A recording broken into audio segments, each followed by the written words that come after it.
This conference is being recorded. Hello, this is Russ Tanner, and this is Global Skywatch Radio, and it is August 31st, 2015. This is Global Skywatch Radio, and tonight we have a meeting with activists in different parts of the United States, and if you'd like to join us from anywhere else in the world, you can call us by getting the phone number at globalskywatch.com/live. There are international phone numbers for about 15 or 20 different countries there. Please check them out and call in if you'd like to. If there are any audio problems tonight, please notify me on this stream on our live stream chat room. If you have any problems here in the audio or it doesn't come right through, please let me know. Also, if you want to call in on the call-in console, I'll give you the number right now. It is 605-562-3140. You can also get that number from globalskywatch.com/live, and you will need an access code as well. The access code that you will need is 156230. All right, tonight, if we have any opening announcements, those who are on the telephone, if you can hear me, we start our show off by letting people make opening announcements. I want to move quick tonight. I want to get information and have an information-packed show, so if there's anything you'd like to announce, please speak up now. I'd like to hear from you. Anyone? I'll go. This is Vince Easley. I'm with UCY.TV. I've been an activist for the past, since 2011. I started a journey. It's about 20 years ago. I learned that things weren't right, and then I discovered the internet and found a whole lot of other people that had come to the same conclusion. I've looked at geoengineering extensively. I've spent several broadcasts on it. I think I'm well informed, and I think I can answer any question. Excuse me. And I have something to read. Somebody posted for me to read, so we'll do that later in the show, and I'll turn the mic back over. All right. Good to have you, Vincent. I appreciate you being here with us tonight. I really do. I know we've had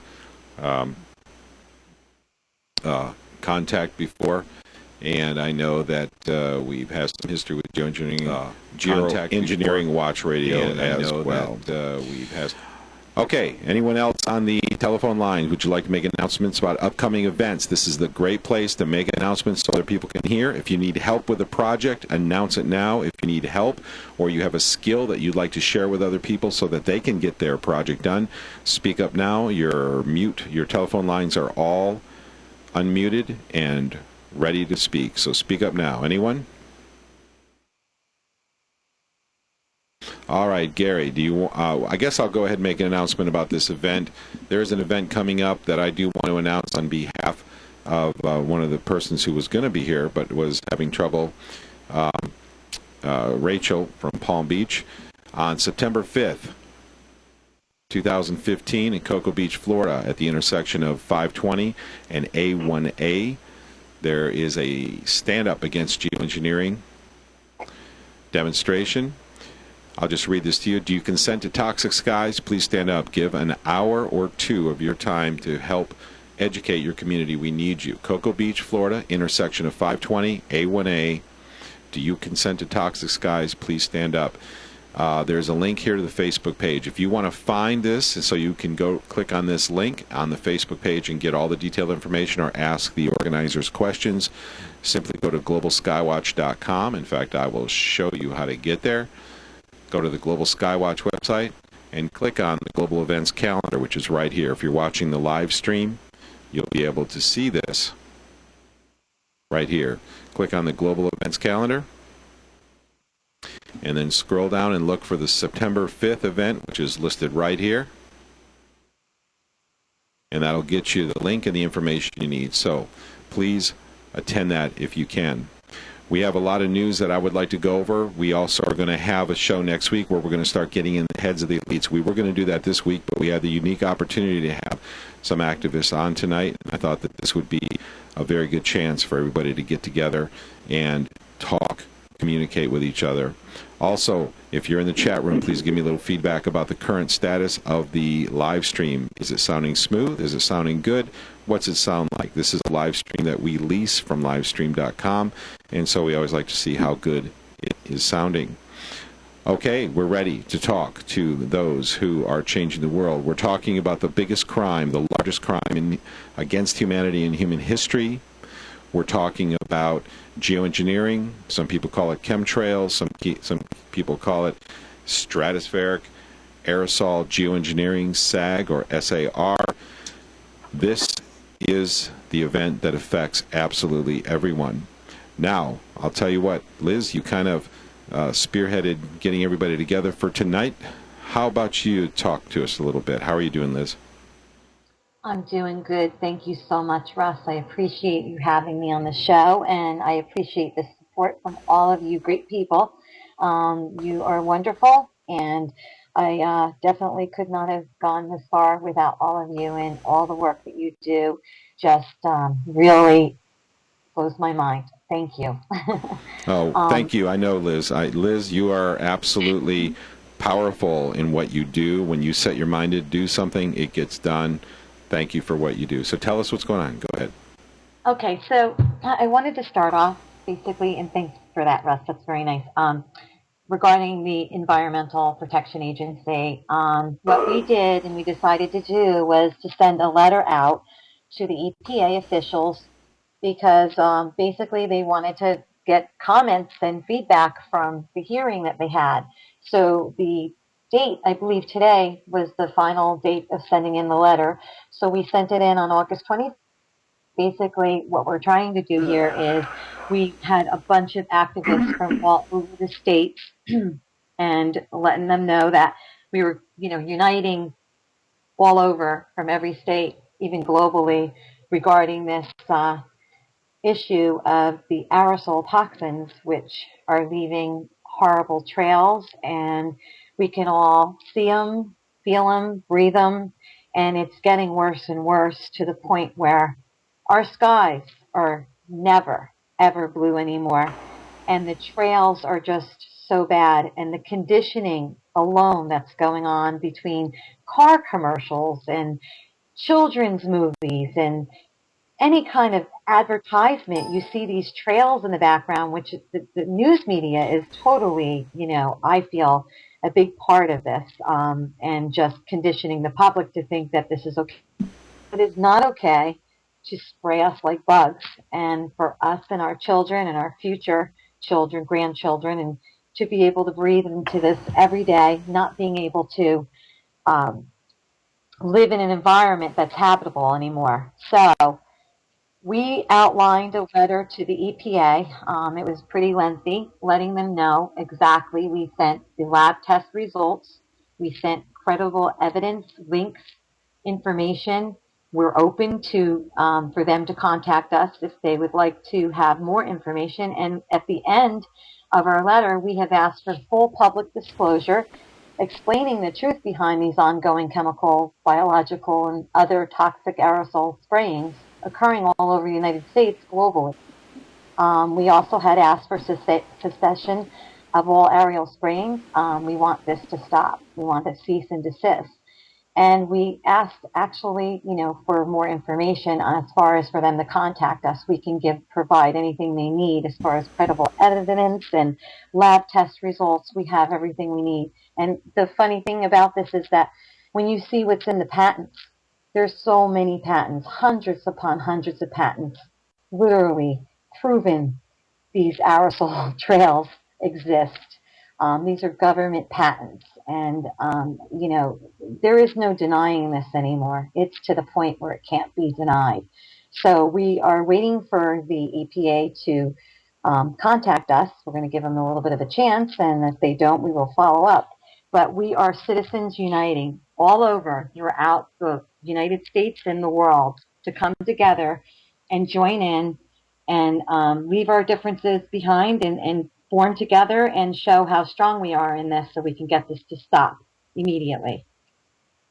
Excellent, Liz. That's awesome. I'm glad to hear an update. What's going on with the EPA? I know we had some people go there and they spoke, and we've got a lot of coverage.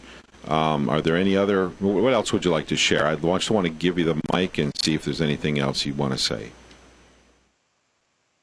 Well, besides the EPA, letters, we've sent letters out to every congressional leader all over. All of us have joined together throughout all the states and Canada included and globally across. And we have literally contacted every congressional leader. This is coming to a head. We can set an example and to all. And Rhode Island is a perfect example of what we can do with just moving forward and moving ahead and doing our best to contact everybody that we can, raising critical mass awareness and literally trying to get this to stop. I mean, that's my goal, and I feel that everybody I've worked with feels the same exact way. The main issue here is that we need to be able to be strong, come together, and do the work. And together, if we can do this all and get together and show that we are literally on the same page with this and wanting the same thing for our congressional leaders to move forward, I think we can definitely succeed. I really do. I just think we need more numbers and more people to come forward. I mean, they're spraying us day and night and day. My child said to me the other day, and this is like, don't forget, Mom, to tell them on the show about the moon and all the trails we saw, and we took pictures of it, and it was day and night, so it doesn't matter. It's continuous. Whether you think you can see them, they're there. And even in between the clouds, when you have cloudy days and they're spraying behind the clouds and the clouds are starting to move and you see the lines coming out all over the place, I mean, it's not normal. There's no normal skies anymore. Yeah, that's absolutely true. And as I always say, I can smell and taste this as clearly as anything. Today has been a horrendous spray day for us. They've reverted back to a type that actually provides symptoms that are very, very similar to mercury symptoms. There's very unique symptoms that occur with mercury. I'm not saying it's the only thing, but it is something that certain types of trails cause. So we've had a really rough day today, and I'm feeling Bill, pretty beaten down by it. Time I try and talk to you, I'm always busy with something silly, but it's going to slow down here. I might even try and call you during the day. I don't know if I can talk. Okay. It sounds like we have somebody who's on the phone lines. I might mute the phone lines eventually. And for those who want to speak in, you can press *6 on your phone. In fact, let me go ahead and activate that right now. Q&A session started. All right, any of those who want to speak on the phone lines, just press *6 on your phone, and you'll be able to speak. No problem. But just press *6. It will notify me that you want to talk. So, Liz, you want to see this stop? You've seen the trails across the moon. You've seen the spray at night, correct? Yes. Yeah. And do you feel the health? Do you feel that you feel the health effects yourself? How does it affect you? You have smelled acetone there in New Jersey on a number of occasions, haven't you? Yes, not only acetone, some days, and this has been several days in a row, day and night, you smell like a burning forest, so strong it burns your nose and your throat, and you start coughing when you go outside, and literally it smells like there's a fire, like a forest fire. We don't live near any forests or anything. It's desolate. It's not like we're in an area that they're burning things, and it smells so bad, and it's usually on very heavy spray days that you smell this. And I notice it when the sky is like pink. A lot of times at night, I look out and I see the sky like pinkish tone, and I'm like, since when is the sky pink at night? It's like the strangest thing. And you could see right before, you'll see the sun setting with pink and black, all these colors that are just not normal, and it's very thick, the air, and you could smell, literally like forest fire, like burning smell. Also, I've smelled the acetone too, like you're talking about, Russ, and that is the worst. It burns your sinuses and your eyes. You can't even be outside very long because you can't breathe. It takes away your breath, literally. Yeah, it really does. And I'll tell you, I am so very affected by the spraying, and I want to remind people to try to invite people to come to alternative media shows. Come to UCY.tv, come to Global Skywatch Radio, come to other alternative radio shows because mainstream media is deliberately hiding this from you. Mainstream media is controlled by the industrialists of the world. They're controlled by corporations like, for instance, why would NBC, that is controlled in part by General Electric, talk about their jet engine guaranteed loans years ago? This is just one of many, many, many examples. You won't hear this on the news. You don't hear this kind of stuff because it's a conflict of interest of within their own corporations. And as this this coup, as this group of industrialists have coordinated their efforts and really tightened the control on information, the only place you can get real news today is in an alternative media.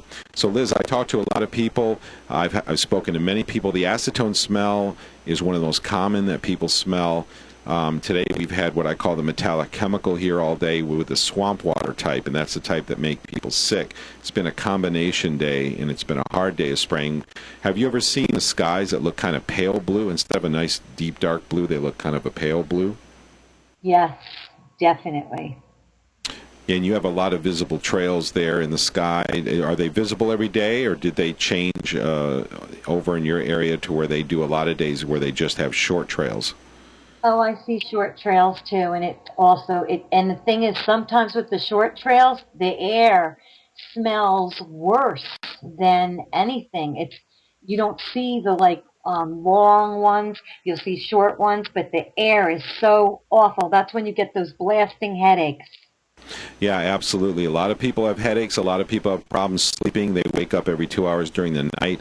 They have high blood pressure. Their blood pressure just skyrockets at night, and like every 2 hours, and that's probably because the plume is hitting them. That's what happens to me as well. And it doesn't matter whether the trails are long or short. I want to throw this information that I keep throwing in here for the benefit of those who are new, because there are a lot of people who come on and hear this broadcast not necessarily live, although some do hear it live who are new, but who hear the recording afterward and who don't really understand what's going on or what's the backstory to all of this. And these trails you see in the sky, normal jet engines do not produce trails. If you see a trail coming out of a jet engine, these are aerosols, injected aerosols that fall to the ground, and there are some people who have sensitive senses of smell and taste who do pick these up. We have tests on the ground that show elevated aluminum in our rainwater. We have all kinds of signs of life loss going on. I talked to Dane Wigington actually earlier today, told him that I came in the front door last night. Every other summer I've been here, you would see 1,000 insects around the light in front of the house. Last night, I've seen it decline this year over and over and over again. There was not even maybe 100 insects in front of the house light. You notice any other little things like that going on, Liz? Any other interesting anomalies? Yes. As a matter of fact, even the birds, there's not many birds or animals like there used to be, even insects, everything. It just seems very weird to me that you don't even hear birds chirping outside. It's just very desolate. And let's talk about the trees. They are just full of mold and falling over. The bark is coming off the trees. They're just sick. They look like every tree looks like it's dying. It's so sad. Plants, things are just not growing anymore. It's very hard to even grow your own fruits and vegetables. It's just very awful. There's so much chemical, and this stuff is falling from the sky onto the ground, into our waters. It's within everything, all plant and animal life. I mean, how many animal species per day are becoming extinct? Over 300 per day are becoming extinct due to these aerosol programs alone. I mean, that's how bad it is. And Liz, how do you feel personally about the idea that a bunch of industrialists or the U.S. government military industrial complex feels that they have a right to spray known toxins on you, on your child, on your neighborhood? How does that make you feel?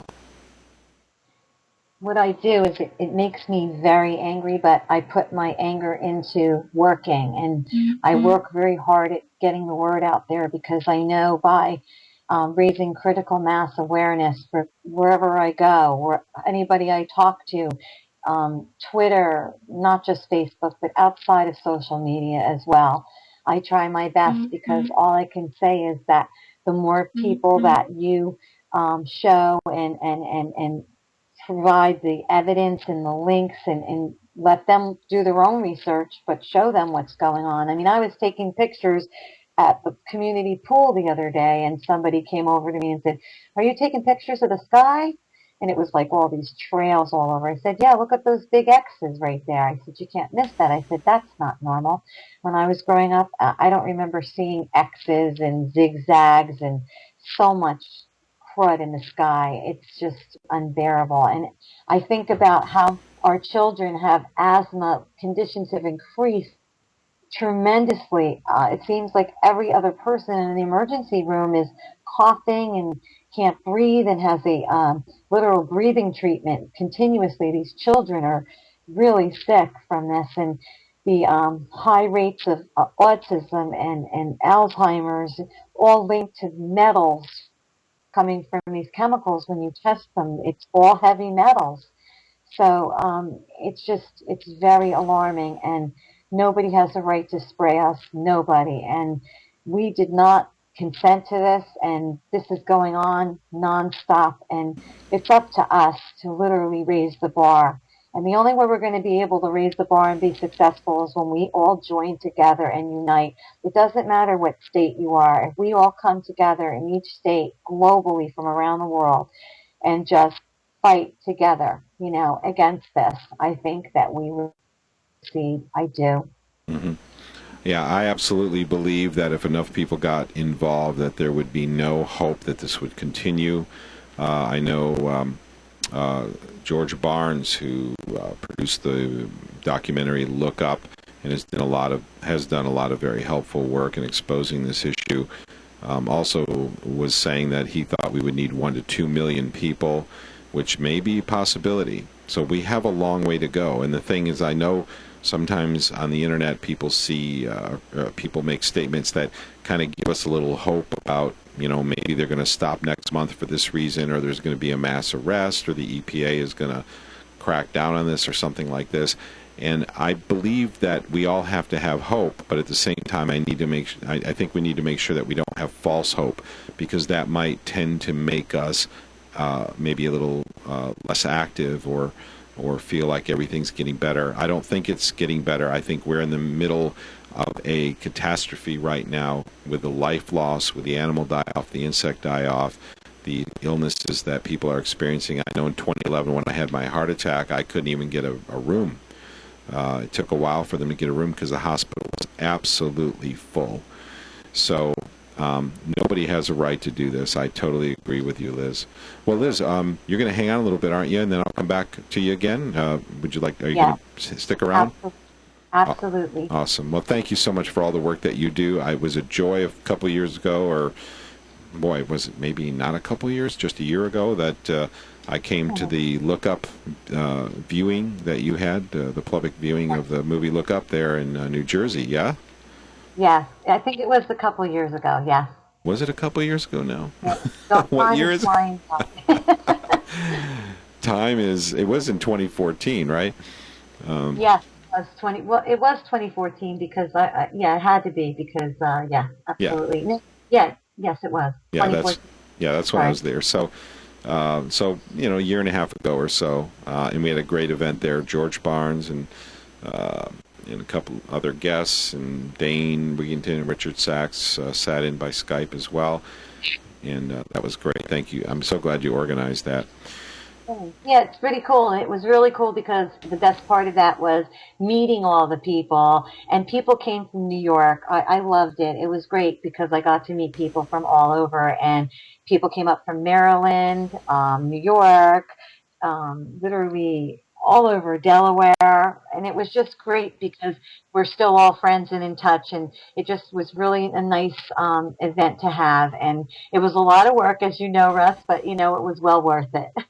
It really was well worth it, and we had a really good turnout too, didn't we?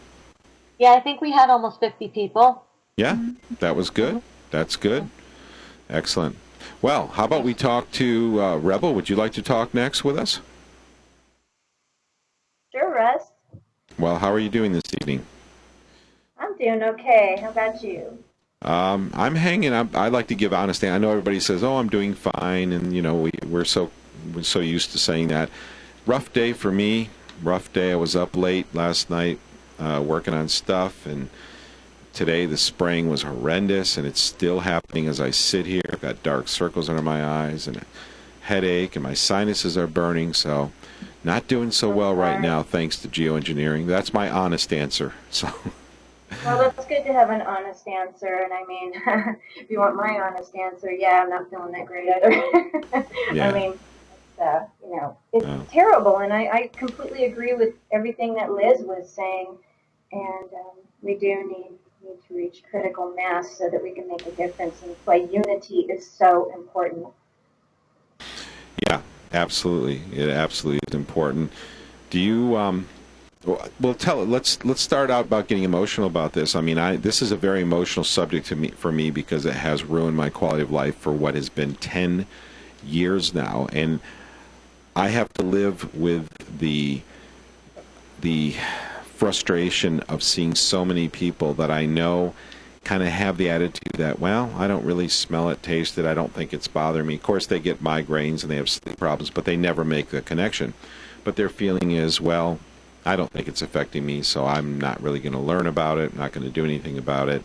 How do you feel about the fact that your government, your tax money, is being used to destroy life, to poison us? How do you feel about this emotionally? Emotionally, it's infuriating, Russ. I often get infuriated and just like this fury of white anger. I just want to like stop it, and do everything I can do to raise awareness and all that. Mm-hmm. You want to do everything. I know we all want to do everything that we can do. That feeling of fury. I mean, I have it. I just every day I just have to encourage myself, remain strong, because every second, this air never clears. I smell it and taste it 24/7. The air is never clear. Now, do you know, are you having any effects from it, or does it affect you in any way that you know of? Or? Absolutely, yes, absolutely. If I'm going to be completely honest, I often get serious migraines from it, and I get bleeding sinus infections. I know that's gross, but I'm sorry to break in. Yeah. Excuse me. I'm sorry to break in. It appears we may be having problems. Somebody said the chat went away and it's showing broadcast ended on mine. I don't know if that just needs a refresh, but I thought I better break in and get you to look at that, Russ. I appreciate you telling me about it. I am seeing the same thing, and I know this happened last week. Livestream used to be so rock solid, and since I updated to their latest software, I've had a problem almost every show. And so I don't know if it's a software change or something else, but it's getting tough to deal with. I see that the number of people listening is increasing, but I still can't see the chat room myself, so I don't know what is going on myself either. Oh. Well, I'm showing the chat here. It's still there. Last post was from John Leffler 9 minutes ago. But like I said, I'm going to try a refresh. Let me move back up here and I'll try a refresh. Okay. Yeah, I appreciate you breaking and letting us know. I can see some problems going on, but I may have to look to move to another venue or try to revert to the old software or something. But I can't get the chat to come up, so I can't monitor chat right now, unfortunately. But thanks for letting me know. If anything changes, please let me know, okay, Vincent? You betcha, Russ. All right, Rebel. I've refreshed, and I don't have anything yet. Okay. All right. All right, Rebel. Where were we? Oh, we were talking about conditions. Yeah. What do you think it causing migraines? What else is going on with you? Oh, absolutely. Migraines, inflammatory type conditions, and not just in myself, other people. And like you said, many people attribute it to other things, or they don't realize where it's really coming from. And there's also the synergistic effect from other areas where we're getting toxins, our food supply with GMOs and whatnot, which I personally try not to eat, and water and it just seems like we're getting it from all angles out there, but especially from our atmosphere. It's undeniable at this point. I don't know how anyone can look up there and not see what's happening. I never understand when people are like, well, I don't see anything out of the ordinary. I don't get that. I just don't. Isn't that mind-boggling? I mean, I know I've been a sky watcher all my life, and maybe I'm guilty of assuming everybody else looks at the sky too. But even if you don't spend your life looking at the sky like I do, and that's one of my favorite things to look at, actually. I just think it's wonderful and fascinating for multiple reasons. But it is astonishing that people don't think that these lines crisscrossing and saturating the sky is anything out of the ordinary. Isn't that just mind-boggling? It is. It blows my mind all the time. But, I've noticed that more people that I personally talk to, they're starting to notice. And some people that I wouldn't have expected to say, yeah, I noticed that. It looks like they're spraying stuff. Like people that you wouldn't think would really be aware of it are.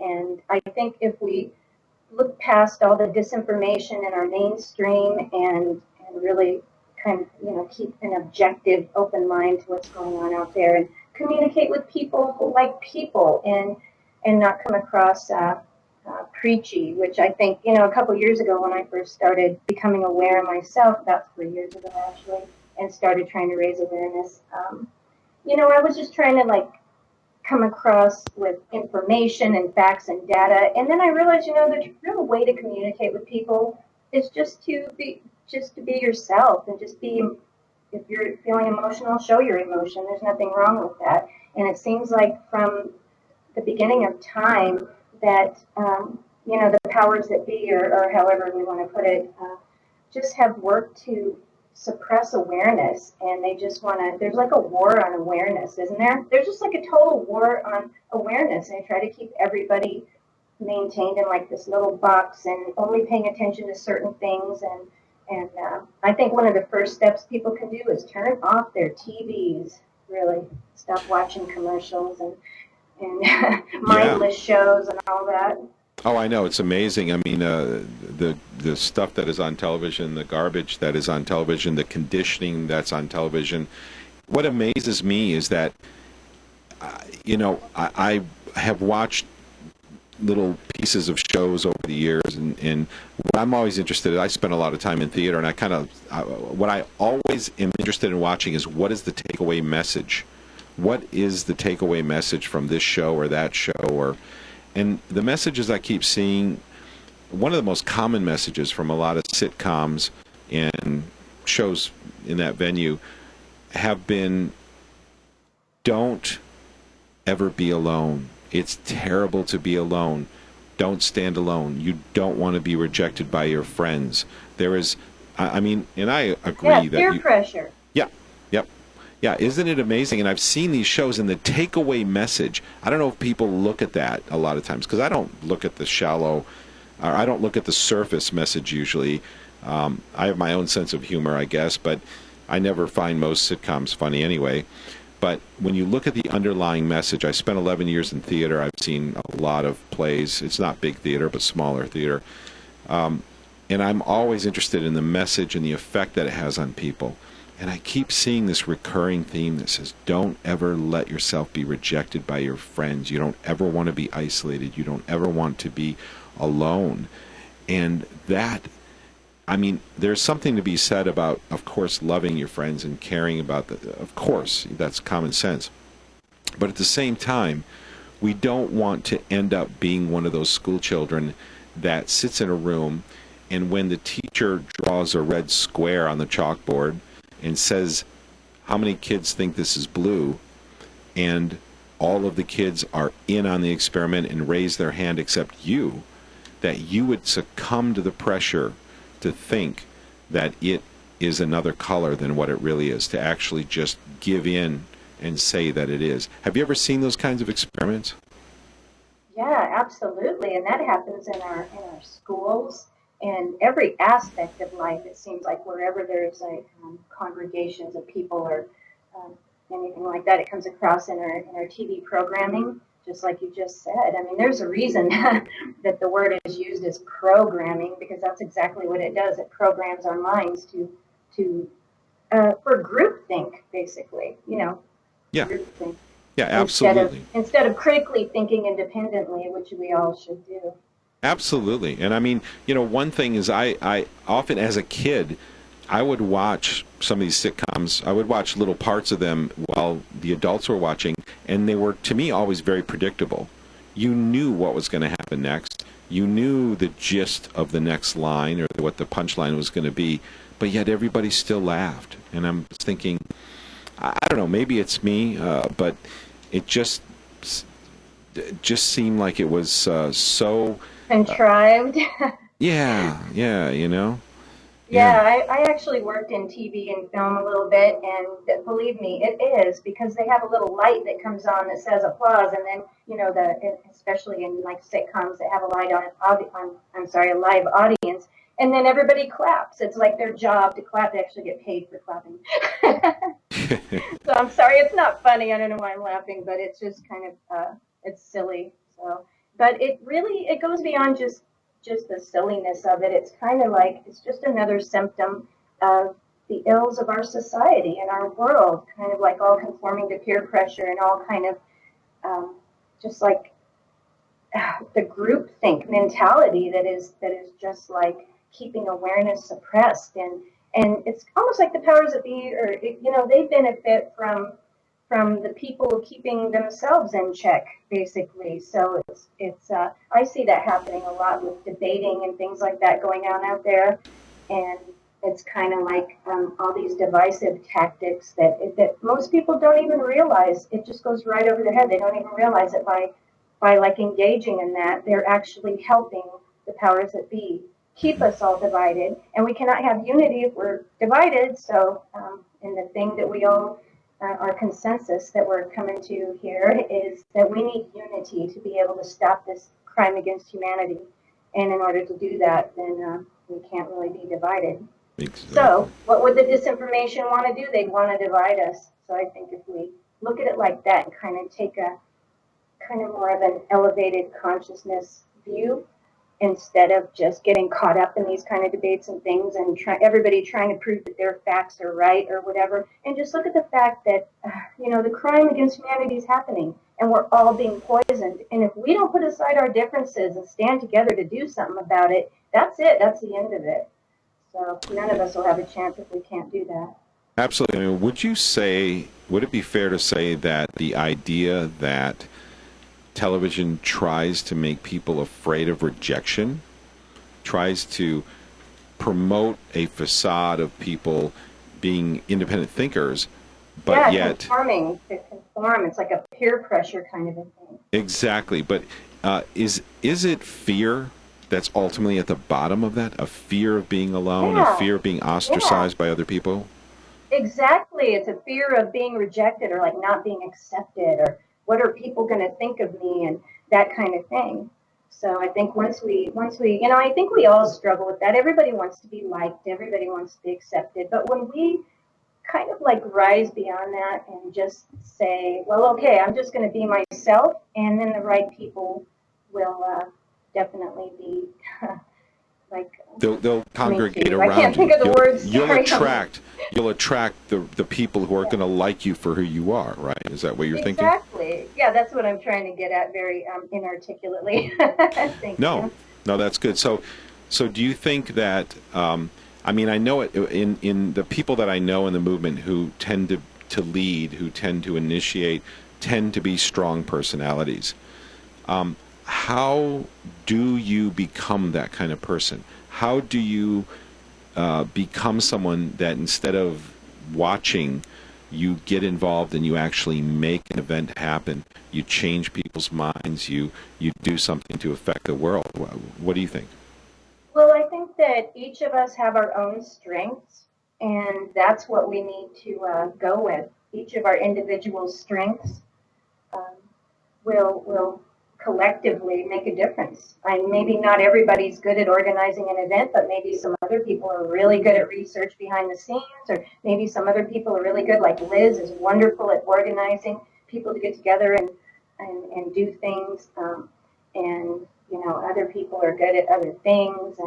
And so I think that if we, you know, just follow our own hearts, basically, and that's really all I ever do. I really, when I want to find an answer, I basically just kind of like try to step back and look at it objectively and kind of like just rise above everything and not try to get caught up in the little web of details and scientific facts and all this kind of thing, because I know what's happening, and I know that our skies are being sprayed, and I know that our entire planet is in jeopardy and we're being poisoned. I know that, and I don't need someone to prove it to me.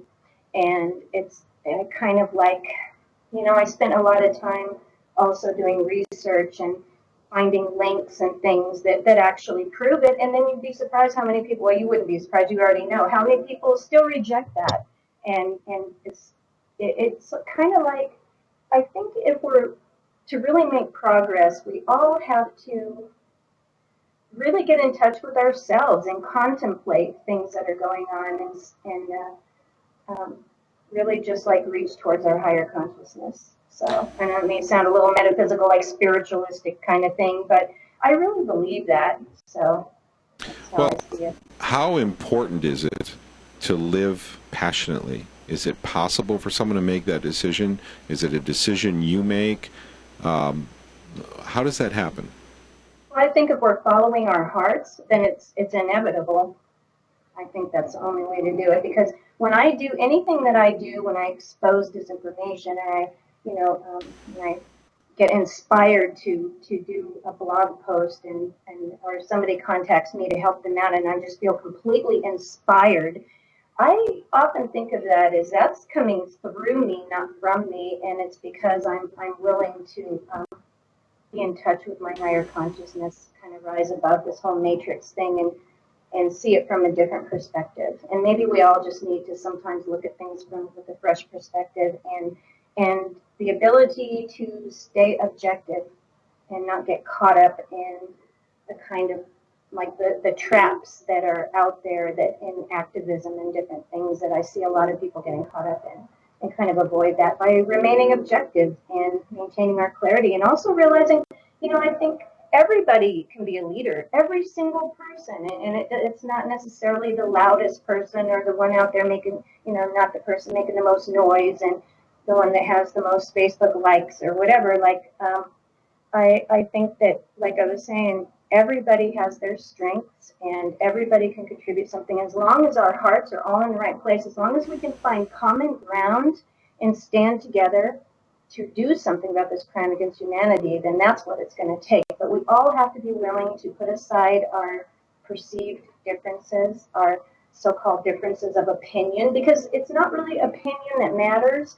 It's beyond that. There is just truth of what's going on. There's the truth of it. And when we can all find that common thread where we all know that and we all feel the same way, that we want that crime against humanity to stop, then we can get together and do something about it. But when certain people in the movement are so busy arguing amongst themselves or making attack videos to attack other people and this kind of thing, that's counterproductive. It is not helping anything one bit. And that's all, like what you were saying, or I don't know if you said this, somebody did, maybe it was me, I don't know, like ego-driven, like fear-based. It's that fear of people are out there for the attention or whatever. And I think, pretty much everyone on this call is not after the attention. We all have the same goal, and that is to stop chemtrails. Absolutely. Absolutely. Very well said. Very well said. Living with passion, being a leader, we need leaders. I'd like to come back around to everyone, so are you able to stick around for a few minutes, and I'll give you some final words at the end? Sure. Thanks for having me on, Russ. I appreciate it. Well, thank you. Anything you want to say right now before I move on? Just peace and love to everybody. Very well spoken. Boy, that would be a nice world, wouldn't it? Yeah. Oh, my goodness. Well, I just want to let everybody know, if you're listening, I want you to go to globalskywatch.com/live. There you can find the phone numbers you need to call in on the console. When you call in, press *6, and you'll be put in the queue. I see Susan in the queue. I'm tempted right now, because the chat room has died, to restart the stream and see if we can get the chat room. This will make the video split into 2 separate videos and kind of mess up everything, but I can join them back together, I guess. So maybe I'm going to do that. So please, everybody, hang on. I'm going to try to restart the stream and see if we can fix the chat room, and I'll be back in just 60 seconds. So take a break. We'll be right back.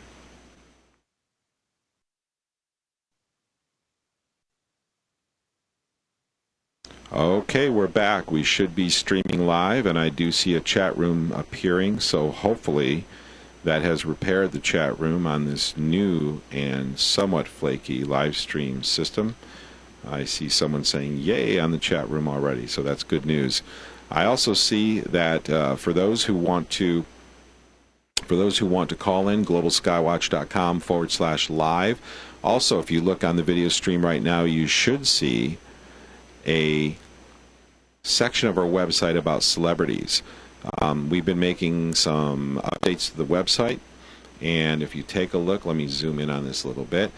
We have added several sections to the globalskywatch.com website. One of them is you can click on celebrities right here and go to the celebrities section. This is going to grow very rapidly. We've got 6 people here. Jeff Hansen.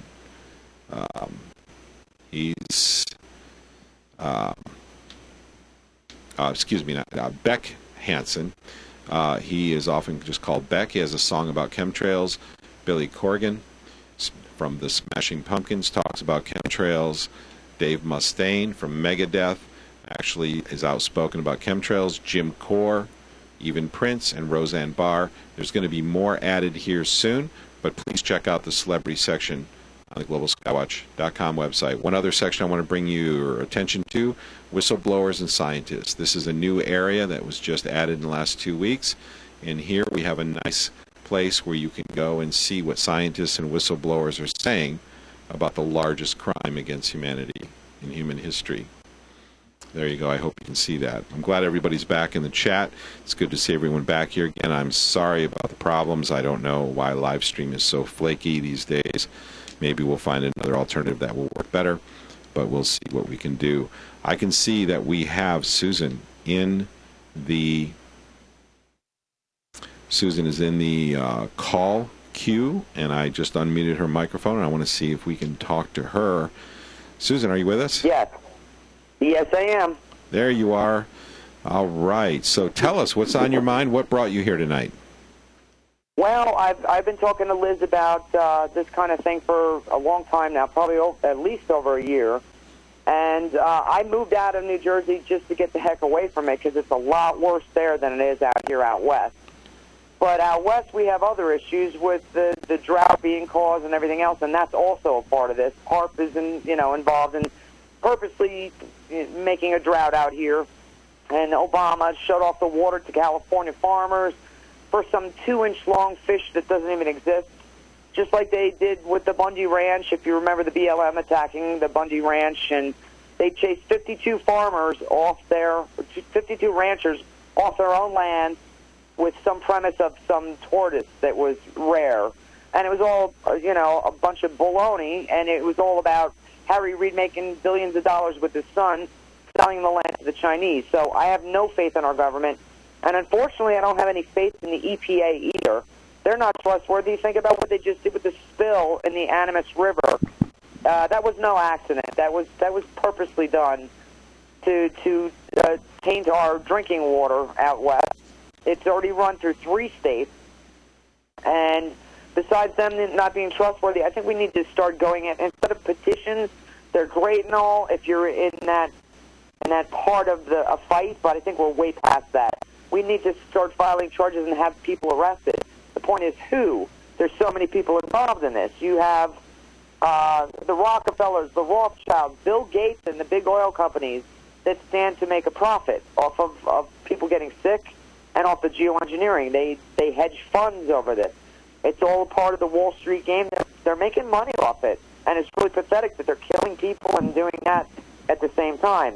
Air Force pilots, commercial pilots, are brainwashed into thinking that they're stopping the methane issue. We have a major methane leak all over the world. It's global right now. If you get on geoengineeringwatch.org and you look into that, Dane Wigington has talked about it time and time again.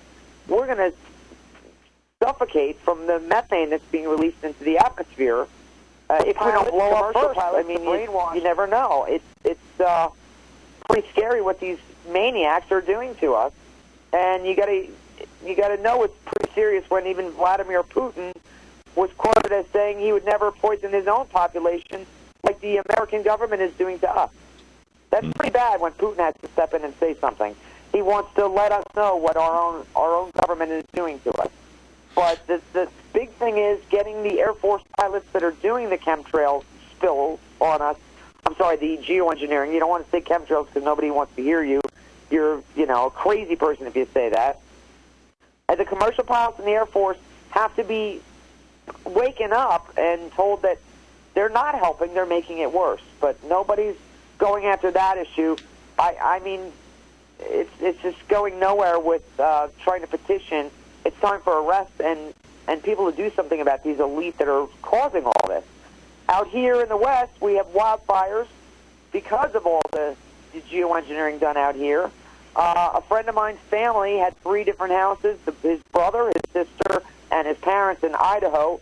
They were surrounded by fire, and you're getting a little bit of it on the news probably out there on the East Coast, but you're not hearing the stories day to day. His sister's neighbor was trying to load his horses in a transport to get him out of the area, and the wildfire came over the ridge so fast that he had to run for his life, and his horses burned to death inside that transport.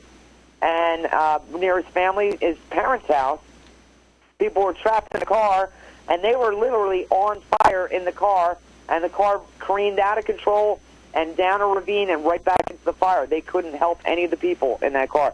Did you hear about it on the news? No. The media hides it. So I'm real fed up, but I think it's time to start arresting and going after these people. Petitions aren't going to help us at this point. So you think it's just immoral, obviously, for them to be spraying the public with toxins, I guess, right? Immoral is not the word. Criminal, I mean, this is crimes against humanity. They should be executed for what they're doing. I'm not talking arrest. I'm talking firing squad. These people have no conscience. They're making profit off of people, and then, they'll let the economy collapse because they have no use for any of us anymore. We've helped them build everything in their empire they want, and they'll bring the population down to 500 million. That means they would have to kill off 6.5 billion people to do that. And that's their ultimate goal. I mean, they don't care. Whenever they're going to be in town, say they're flying into New York City, any of these important people, the spraying ceases for 3 days before they get there.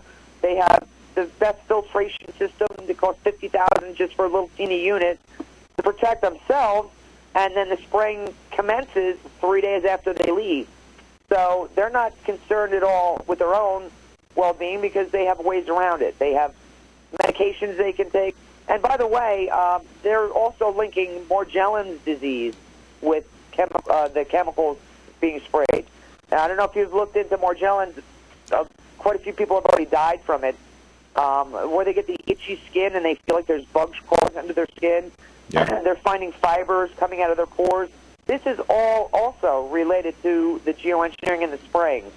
Yes, for those who want information about that, I've interviewed Clifford Carnicom several times of Carnicom Institute. I encourage people, if you want to learn about Morgellons, I have some of the symptoms of Morgellons. I don't have fibers. I don't have any more exotic symptoms, but I have suffered from some of the symptoms of Morgellons, and I've had to work hard to figure out how to mitigate those, and I'm still fighting my own battles. But the bottom line is Clifford Carnicom's website, I think, is it carnicom.org, or do you know what it is? I'm not sure what it is. I did, however, stumble across somebody that said that he found the cure for getting rid of this stuff out of your skin. He accidentally stumbled across it himself. I posted it on my page probably about 3 days ago, but I could easily pull it up and send it to you as well. There's been several people trying all different kinds of remedies to try to get this stuff out of their pores, and he was able to do it quite successfully, and several people have come forward and said they're cured from what he's using. He's got 6 different things you have to use to get rid of it. So I'll give you that information afterwards. Excellent. I appreciate it. And I'd like to invite everybody to go check out Clifford Carnicom's website. He's doing incredible work, carnicominstitute.org. If you're looking at the live stream video right now, you'll see that right there. Carnicom is doing a lot of work about that. Related to that. I'd also like to remind you, if you'd like to call in, ask a question, talk to some of the activists that we're talking to right now, or just talk to anyone or express your opinion, go get the phone number from globalskywatch.com/live, or you can just dial 605-562-3140. That's 605-562-3140. And you will need an access code, which is 156230. 156230 is the code you'll type in. Once you're in the console, then you will just, if you want to talk, just press *6 on your phone. So tell me, Susan, do you suffer from any of these symptoms? Do you have any experience with the symptoms? Do you know anybody? What's your experience along those lines? I don't know that I have the symptoms. Within the past, say, 6 or 7 years, I've had problems with my hands where I get such a strong itch that I scratch the skin off until they bleed. So I do think there's something with that. I don't know if it's maybe, related to arthritis or something. I don't know what the symptoms of arthritis when you first start getting it. But I've actually ripped the skin off my hands by scratching over and over until they bled. And then they still itch. It feels like it's all the way to the bone. But I haven't tried any of these remedies because I haven't had it happen in a while. It's kind of on and off. I haven't had seen any fibers or anything of that nature. Hope to never get it. I feel a lot safer out here, although with the geoengineering, it's global because, if they're finding the whales in the Antarctic have this kind of poisoning in their tissue, in their body tissue, it's global. It's all over the world. So Putin doesn't have to spray his own people. We're doing it for you. It's our criminals over here that are covering the globe. So, but no, I don't think I do. I'm hoping that nobody I know does either. What kind of symptoms are you having? I have itchy skin. I find by taking an immune stimulator supplement that actually that itchiness goes away. I also am having calcium metabolism issues. My teeth are having problems, which is really kind of a nightmare for me. I've always had perfect teeth, and all of a sudden the spray starts, and I'm starting to have a lot of tooth problems. So I'm really working with calcium metabolism. Now, one thing I've learned is that aluminum interferes with calcium metabolism, and glyphosate, which has been found in, that is Monsanto's Roundup, has been found in 75% of rainwater samples now so far. Glyphosate. And guess what that does? That sequesters, among other things, calcium, iron, magnesium, and that can also interfere. Strontium also interferes with calcium, magnesium. So we have a lot of calcium blockers going on right now in rainwater and in the air. I only wish that people could smell and taste this stuff the way that I do. So those are some of the problems that I'm having. I'd like to get... yeah, go ahead. Go ahead, Kathy. I was just going to say, I've heard vitamin D is also a symptom. People are becoming deficient in vitamin D. So it's a good thing to start getting supplements now or simple things like that to try to battle what's happening to you. Oh, absolutely. And God only knows what they're spraying. Right. Some of the stuff I smell... One of the most common thing in the last 2 years has been the smell of toluene, which is the smell of model cement glue. Most people can't smell it, but once in a while I run into someone else who can smell it as well. Well, I'll tell you what, I want to get on to Vincent, and then I want to give people a chance to ask us for panel members questions. I want to give them the opportunity to talk to you tonight. So is there anything you'd like to say? And then hopefully you can stick around and chat with some of the other people who'd like to ask you some questions. Yeah, I'll still be here. I'm running in and out. My poor dog's holding it in. She's got to go to the bathroom, but I'm still online. Oh, good. Got to do what you got to do. Well, great. Thank you for... Awesome. Anything you want to state before we go on to Vincent? No. I get on my rant, and I'm just to the point where I want to see people being arrested and charged with these crimes. Well, so, I want to tell you... hoping something happens. Yeah, I agree with you completely. These are crimes against humanity that make any previous historical tyrants look like children. This is beyond anything, and you're not going to hear about it in mainstream news. All they're going to do is lie to you about how wonderful the mercury-laden vaccines are. They're going to lie to you about how wonderful and how harmless the jet trails in the sky are. They're going to make your children count the trails just as an exercise to get them used to it. They're going to lie to you left, right, day and night. Yeah, I agree. Yes, they are. Sad. Yes, they are. Okay. All right. Hey, thanks you. for chatting with you. We'll be back with you in just a couple minutes, and we'll have some people who call in and can chat with you and ask some questions of our panel members tonight. This is Global Skywatch Radio. You can get to us by going to globalskywatch.com/live. We also have a very large Facebook group with 36,000 members. So please join the group. It's very dynamic, very active, and there's a lot going on. If you want to know more about how this affects your health, go to globalskywatch.com and click this link. If you're looking at the video feed right here, chemtrail-related illnesses. We have a nice list of illnesses here that everybody knows at least somebody that has today. If you want to call in, globalskywatch.com/live. There are direct phone numbers in about 15, 20 different countries. Make sure you get the access code, and I'll bring you in, and we'll chat with you, and you can chat with our panel members tonight. We have Liz, we have Rebel, we have Susan, and we are going to talk now to Vincent. Vincent, let me see if I have you on the phone line here. Is that Vincent with us now? Vincent, you with us? Okay, let me try this. Vincent, are you with us? Hello?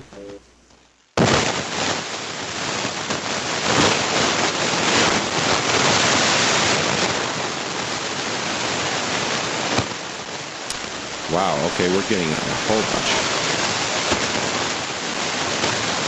Oh, my.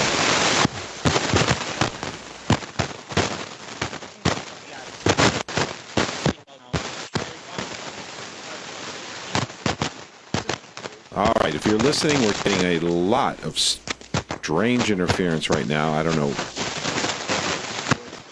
Okay, this is coming in. Wow, this is... this is very strange. We're almost getting crosstalk from other channels or something. I don't know where this is coming from. Nothing like having all kinds of problems here. All right, Vincent, if you're calling in, call in the number and press *6. Hopefully our audio issues are over for now. Okay, Kim also is on the chat saying she uploaded photos. I'm trying to get Kim on here. I'm trying to get Vincent on here. Let me see if I can get him connected. Anytime here. He was on, maybe I'll try calling him on, I think he was going to call in. I remind you, please go to globalskywatch.com/live and get the phone number if you'd like to call in while we try to connect with Vincent. Vincent, if you call in, make sure you press *6 on your phone so I can see you pop into the caller queue, and then we'll have anyone who wants to call in on the number, and you can talk to anyone of our panelists who are here tonight, Liz, Rebel, Susan, or Vincent. And let me see if I think I have Vincent on here now. Whoop. Okay, I think I've called in by phone. I don't know what happened on Skype. I got all kinds of crazy stuff coming across there. Yeah, I've got the same thing here. I'm getting, it sounds like somebody's tuning a radio station. I was getting voices and static and all kinds of stuff just for the last few minutes, or last minute or so. So how's it going with you, Vincent? Why don't you tell everybody a little bit about yourself and what's going on? Okay, yes, Vincent Easley. I'm at-large host and producer at UCY.TV. I've been there since, well, about 2.5 years. We've celebrated our 3rd year. Just past August. I've been active. I discovered the internet actually in 2011. about 20-something years ago, I started out with Introduction to the Conspiratorial View of History by Ralph Epperson. And at that point, I started learning about Federal Reserve and how it's fiat money. And I was very surprised when I did discover the Internet and come on board and find so many people were talking about some things that I'd been talking about 20-odd years ago. So it was a long process. A couple of years ago, I think, was probably a change in me and how I interact with people. I've gone towards more of a non-aggression form. Of course, nobody's going to hear you when you're trying to ram something down their throat. So there is a little debate on this school of thought of the nonviolent communication because of some attributes to Rosenberg of being involved in some type of CIA mind control stuff. But what I find for myself is that when we're conversating with somebody, we need to be able to have a mutual understanding, have the same definitions. It's like the use of the word chemtrails. If you Google that, you're going to come up with all kinds of conspiracy theory, whereas, like Dane likes to say, geoengineering. There's a lot of names for what's going on. You can go back into the 1800s for the first experiment with a hot air balloon and dropped in silver oxide and perhaps some other chemicals involved there to see clouds. On through the 1900s, there's been experimentation, most famously, I guess, in upper New England in latter 1940s, when they first, at that time, claimed to first have produced rain by seeding a cloud. On into Operation Popeye through Vietnam, where they increased the amount of rains on the Ho Chi Minh Trail, and on and on.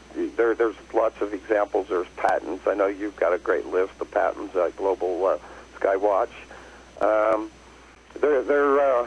It's been increasing. Now, I remember a story my uncle told me when I was younger, being from the country here in Arkansas. It said, it just don't, and this is a long time ago I'm talking about. So I'm 50 years old, and I'm talking back when I was, younger as a teenager. He said, you just can't hang meat out like, did when he was a kid. The temperatures would not stay consistent.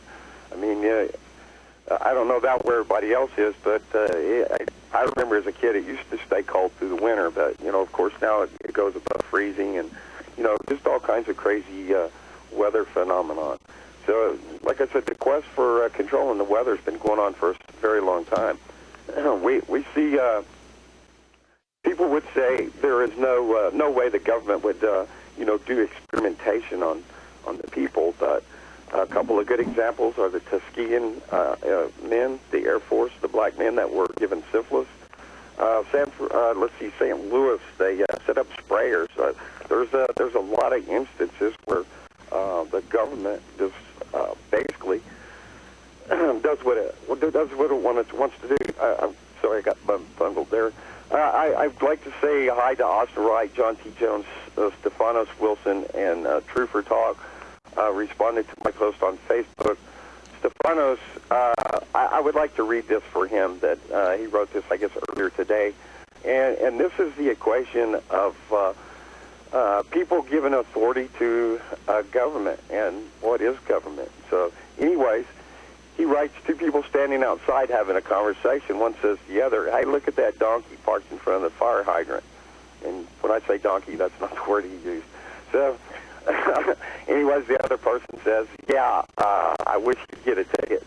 Overhearing this, a third person comes along and says, hey, why don't you just go demand some money from him for parking there?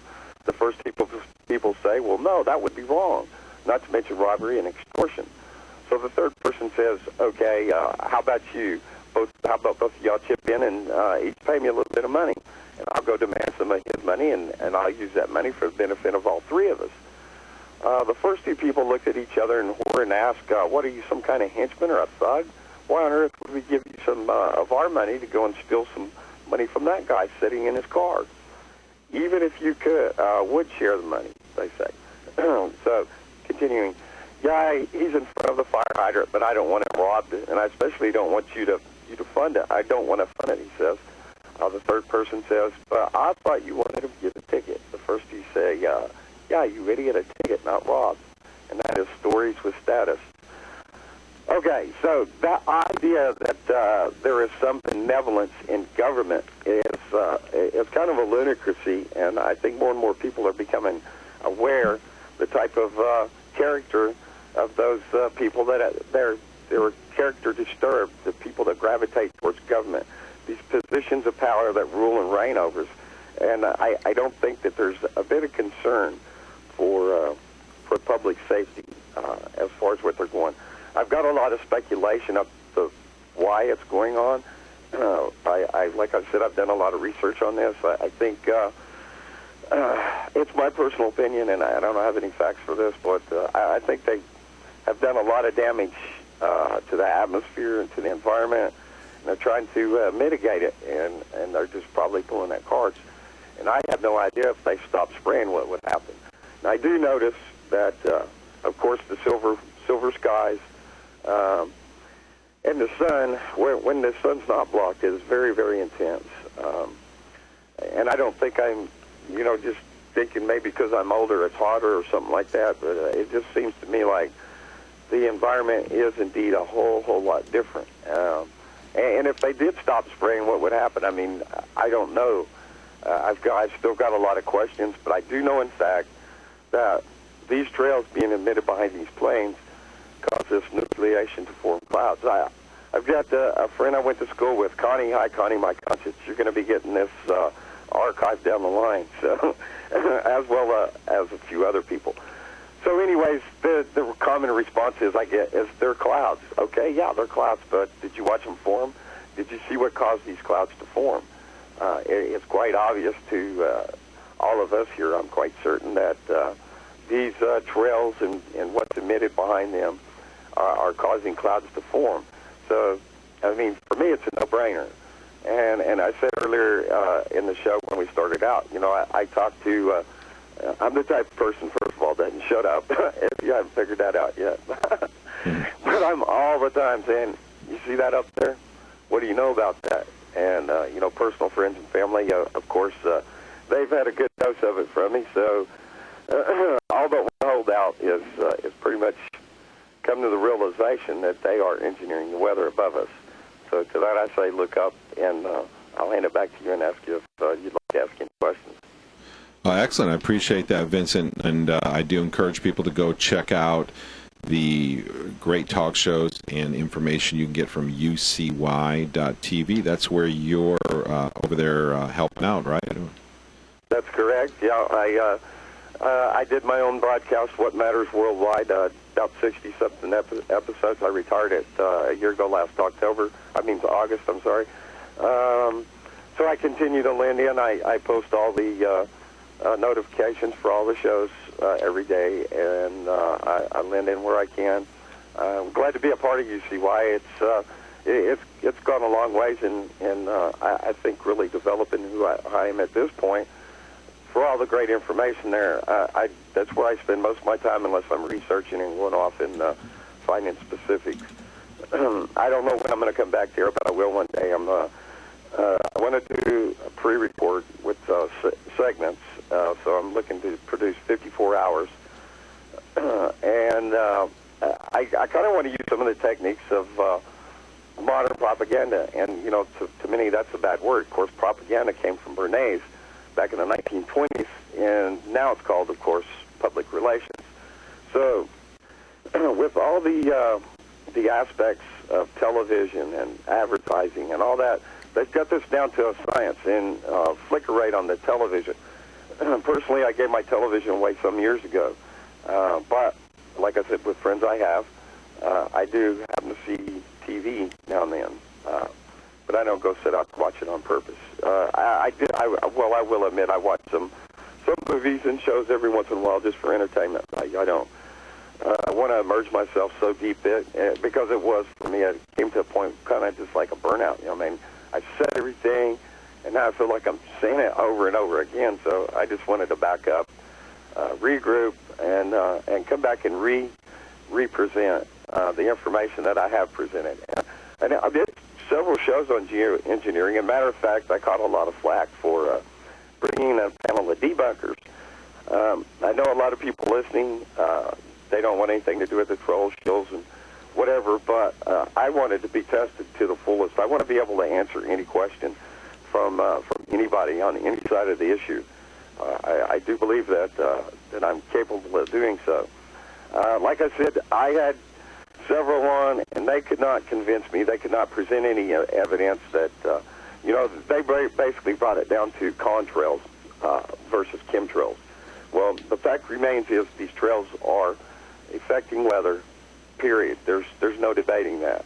I do know the parameters of so-called condensation trails have been changed. It used to be it was pretty steady, like Dane was saying on this week's broadcast. Very rare instances that an actual contrail can form, and that was at minus 40 degrees Celsius and at 40,000 feet. At Cornicon, you can find an example of how to extrapolate the height of the airplane. I can't give you the formula offhand, but you can tell how high the planes are. It's like, if you're looking at some distance, the smaller it is, farther away it is. So when you see planes flying over and they're below 20,000 feet, it's pretty obvious. And they're emitting these trails. These trails cannot exist according to science. And I wish I'd have dug it up, but it got so buried in an event page because I had all these guys that were supposedly debunking chemtrails. Oh man, there's I think it took me 2 hours to dig all the way to the bottom of the feed of this event page. But I did document everything very thoroughly, university studies, government patents, private corporation patents. The fact that they're not just, studying for the possibility of to implicate geoengineering in the future, whether it be solar radiation management or any other type. The fact is that it is going on right now, and when we hear they say, we're looking into doing this, it's probably already going on and most likely going on. Yeah, that's absolutely true. I think they do things long before. And for me, Vincent, it's very easy because I smell and taste this stuff. I've been a skywatcher all my life.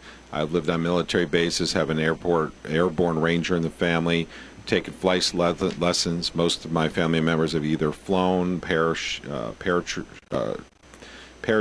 or both. And I've never seen a trail come out of a plane. I've lived in some of the busiest airs. I grew up in one of the busiest airspaces in the world. Seen uncalculable numbers of jets. Never seen a trail come out of a jet engine. Have a lot to say about that. But Vincent, thank you so much for giving us some input. Can you stick around for a minute, and we'll see if we can get some people who might want to ask you some questions? You bet. Let me hang up on this phone, and I'll go back and see if I can get in back on Skype. I'm on Skype on phone, so let me see if I can get in there. If there's any, if I have any problem getting back in on the line, then you can field the questions through chat, and I will field them there. Okay. All right, will do. Great. Perfect. Thanks, Russ. All right, thank you, Vincent. Thank you so much for the invite. I really, really appreciate it. My name is Vincent Easley II. That's a Roman numeral 2 on Facebook. I'd welcome any friend request. And Connecting Voices is my little subname in parentheses. And that's my intention fully is bringing conversation to the most important topics of the day. And I think among them certainly is geoengineering. And going right along that with, of course, is personal character and the character of those that are supposedly being the shepherds. And we find that these are sociopaths and psychopaths, and they're not there for our good. So question authority, question everything. And with that, I'll sign off. Thank you again, and big love, everybody. Very good. Thank you, Vincent. We're going to restart the stream. We're having technical problems tonight. Don't know why live stream is acting up so much, but boy, things are weird. Hang in there. We're going to restart the stream in the next 60 seconds, and hopefully we'll have the chat room back. Okay? Hang in. We'll be right back. Bye-bye, y'all. I'd like to make myself believe, 'cause I get 1,000 hugs from 10,000 lightning bugs as they try to teach me. All right. Hopefully we've got the live stream back. Let me take a look and see what it looks like. All right. If you want to call in and talk, please go to globalskywatch.com/live and ask any one of our panel members tonight whatever questions you'd like to ask. We've got Liz, Rebel, Susan, Vincent, and anyone else who wants to speak or talk, you're more than welcome to. I see we have somebody in the queue already. We're going to move quickly. We're going to go ahead and try to take care of business here. I really appreciate all our panel members being on tonight. So let's get right to it. Okay, caller with your number that ends in 16. Who are we talking with? Hello, caller. You're live. You press *6. You're in the queue. Who are we speaking with? John Leffler. Hi there. Did you say your name was John? Yes. Hi, John. How are you doing? Good. There's a lot covered already. I certainly agree with what everybody's stated so far. I was wondering if anybody on the panel has heard of a organization called SRMGI, or the Solar Radiation Management Governance Initiative. Okay, SRMGI. Anybody on our panel? Rebel, Liz, Vincent, or Susan? Anybody heard of that? Yes, I've heard of it. Okay. This is Rebel, by the way. All right. So, what you're thinking about? Well, SRMGI, I never heard of the organization until this last weekend when I was, excuse my voice, I'm a little hoarse from, you can imagine what. I was doing a little research this weekend, as I pretty much always do, and I came across a YouTube video that I was watching on a professor that was giving some commentary to the EPA, and he just happened to mention this group called the Solar Radiation Management Governance Initiative. So I thought, well, I'll check it out and see what it's about. Well, once I pulled it up, I found myself about 10 minutes later with about 25 Windows tabs open, getting into some further research on it, and I planted writing an article about it. It's rather interesting because it appears that, I don't know if many people recall that Greenpeace, specifically Greenpeace UK, put out an article on their website back on March 13th of this year, entitled Greenpeace's View on Chemtrails, and they flat out deny it. They point out that their evidence is that there is no evidence, basically. I can put the link up for people to check it out, as well as the SRMGI link. What I found interesting on the SRMGI link is that when you go to it, Greenpeace is actually listed on there as a stakeholder partner. The Solar Radiation Management Governance Initiative, which I'm not real familiar with yet, haven't had a lot of time to look into it yet. My understanding is that it's about solar radiation management and dumping iron into the ocean. When you go onto the main page, you can apply to become a stakeholder. You can click on a link where stakeholders are.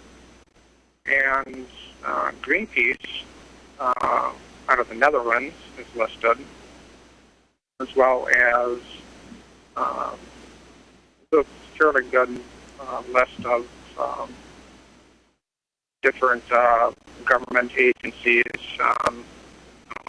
Ecologic, but some other alarming ones that came across, Carbon War Room, which I've heard of, but I'm not real familiar with. But on top of Greenpeace, there's also the Environmental Defense Funds and the World Wildlife Federation, UK, and the Red Crescent Climate Center. It appears to me that the problem that we have is not just geoengineering problem where we have, the elites basically running the show, and they have, the Air Force and the Navy and private contractors up there spraying us to death, which they most certainly are doing. It seems to be a deeper-rooted problem than that. According to the information I've come across, it appears that the very same environmental organizations that are out to protect us are actually involved in the geoengineering process themselves. Okay. So what are your thoughts about that? I mean, do you... I'm very angry. Yeah? You feel angry about that? Absolutely. When it affects you firsthand, I knew nothing about it. I never heard of chemtrails or geoengineering. HARP, I never heard of any of that 3 years ago. And the more and more I started finding out about it, the more and more it started angering me. And, same with GMOs. It's a whole different subject. But, right. There is, when there's money involved, there's going to be corruption, and the corruption runs pretty deep. Mm-hmm. Mm-hmm. Do you have any thoughts about what would you like people to know or do about this? What are your thoughts about what should be done, or do you have any questions for the panel members? What do you think? Well, I know it's just from my neighbors alone that only one of them has asked a question about why I take pictures of the sky so much. And she, even though could clearly see what I was taking pictures of, didn't quite seem to understand, the gist of just how serious of an issue this is. And,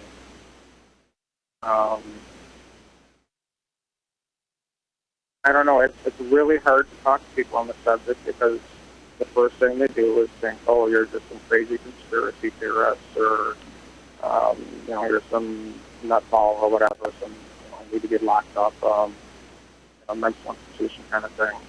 They don't want to believe what is right above them, what is so obvious that I have hundreds, if not thousands, of pictures of already, and some video as well, where they're actually spraying on and off right over the top of me.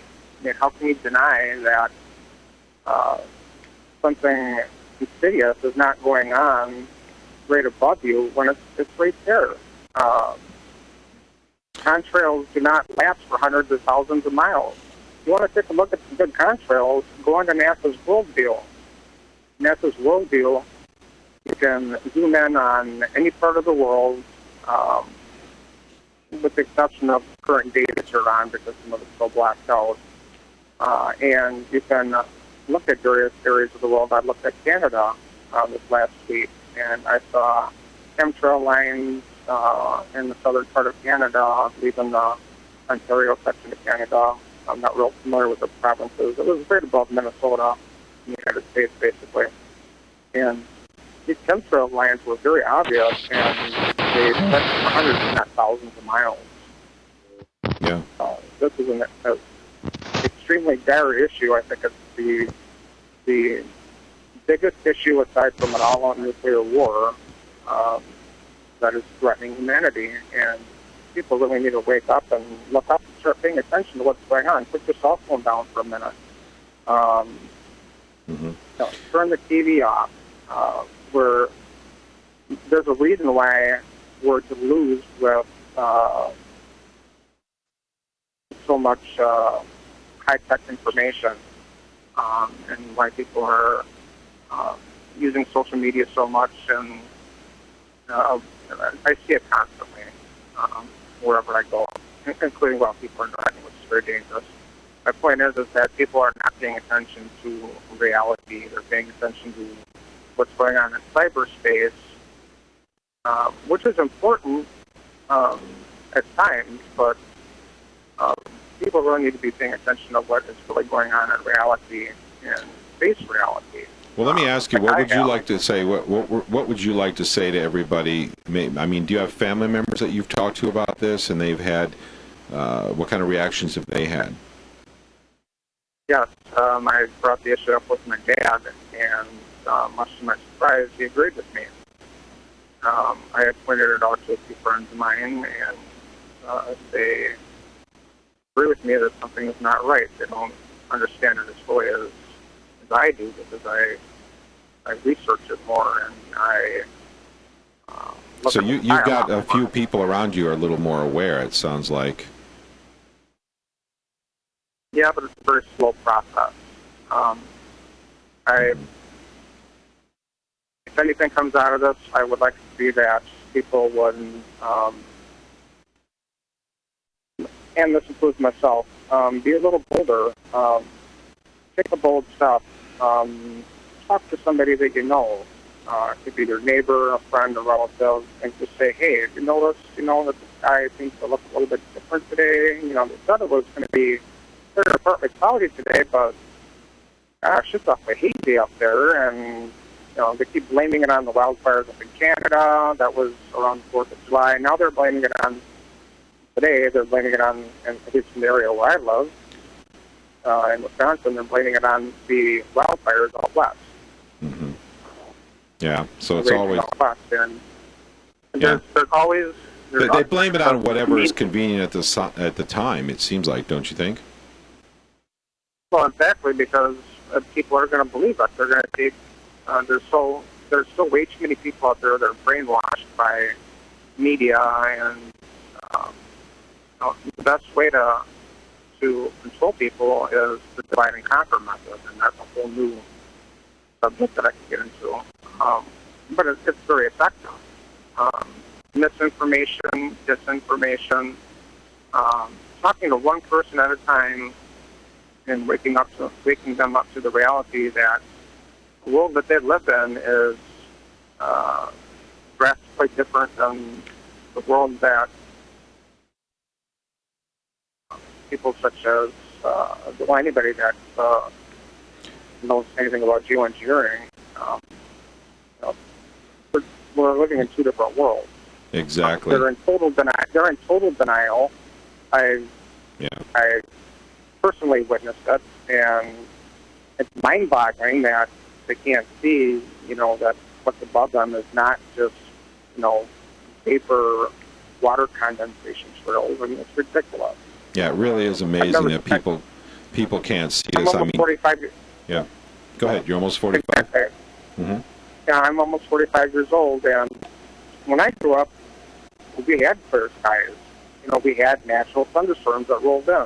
Yeah. We don't have that anymore. Even the clear skies that we had earlier last week were pretty much blue. Not as dark blue as they were when I was growing up in the 70s and 80s. But they're blue, and they've got these, like, cookie-cutter clouds.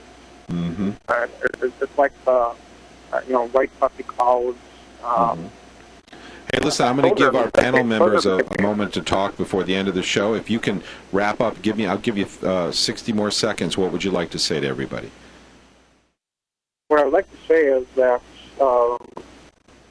there's a humongous problem that we have here.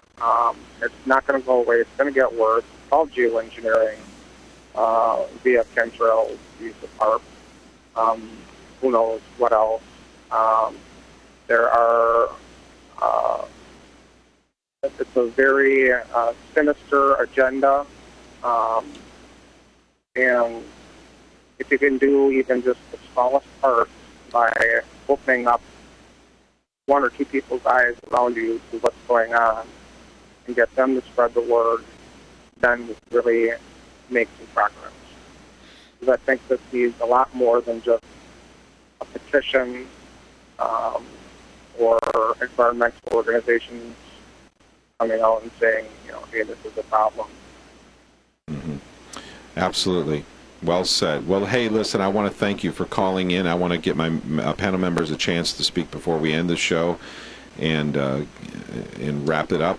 But I appreciate your input and your comments, and I hope you can call back for a future show, too. And I know you've got a lot more to say, and I'd love to hear what you have to say. Good. Thank you for having me on. I'll put those links up. All right. Very good. Have a good night. Thanks for calling. Okay, thanks. Bye. Okay, I appreciate everyone who called in tonight. I appreciate our panel members, Liz, Rebel, Susan, and Vincent. I just unmuted Susan's back on the phone line again. Not sure where Vincent is. I'm going to monitor the chat room and see if he can tell me how I can hook him back into our feed here. Let me try one more time and see if I can. Meanwhile, while I'm trying to do this, I'd like to go back through. All our panel members are live. You know, Elizabeth, we're living in times like no other in human history.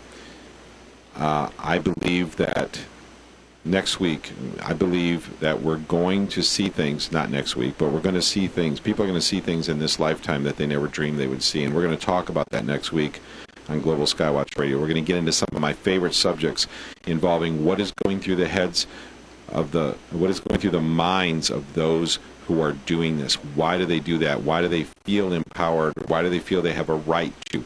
What do they believe that makes them believe?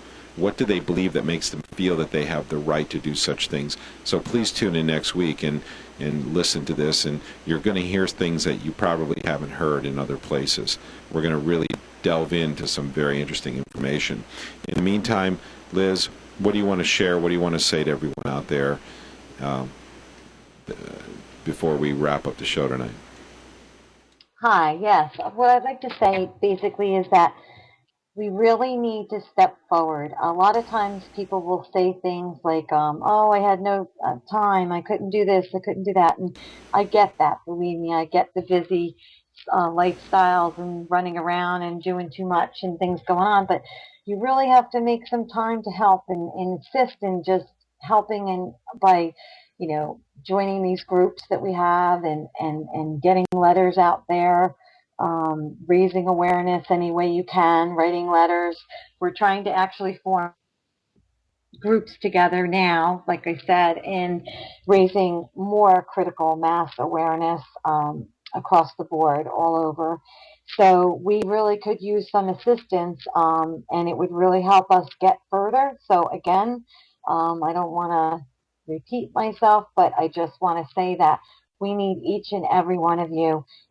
It matters so much to be able to move forward, and we really appreciate all you do, everybody that is out there trying to raise critical mass awareness, but we do need more, and so, we can only be as strong as all of you pitching in to help. So thank you for those who are helping out and in raising critical mass awareness, and all of your support, and in having me on the show. I really, really appreciate it very much so. And I just want to say that you're a great group of people. And thank you so much for opening my eyes up and being such great support. And I have to say, this is a great panel here, and you have no idea how much it makes me feel very good to know that I can count on you guys. So thank you again. And please just keep raising awareness and doing what you're doing. Russ, you're doing an awesome job, and Rebel, you're doing great too, and Vincent and everybody out there. Susan, thank you so much. I love your posts. Thank you. Oh, thank you, Liz. Thank you for that. Liz, I know you do the work of 10 people. You did such a fantastic job organizing the event we had there in New Jersey, which was awesome. It was a great experience that I'll never forget. And it's very empowering when you do something like that. Isn't it, Liz? Doesn't it feel good when you get out there, you get people together, you wake people up? How does it feel? It feels really good. I feel like when people are awake and you're dealing with people that really do want to know more, it's very refreshing because it feels as if like we're getting somewhere. It's very positive. It's very hopeful, and it helps others too to get up and do what they need to do. So, yeah, I mean, I've always heard the expression, give the job to the busy person to do. They'll get it done for you, and so I get that. Yes, Okay, I am I bet you back do. in? I bet you do. Yeah, you're back on, Vincent. You're back on. Go ahead, Liz. Okay, I'm sorry. I'm having to go back and forth between two phones and a computer. I don't know. It seemed like there was probably some type of an attack, and usually we see that Yeah, no problem, Vincent. Hang in there for a second, Vincent. Very big. Hang in there with the march against Monsanto. Yep. All the administrators there have been kicked out for 30. Sorry about that. Let me see if I can get Vincent back on here. Hey, Okay, Vincent, back. you there? Yeah. Okay. Okay, hold on just a second. I'll have you talk in just a minute. Okay, will you? Okay. Thank you. Okay. Yeah, hold on just a minute. Go ahead, Liz. Finish up for us. Oh, sorry about that. Yeah. So I was just saying how important it is.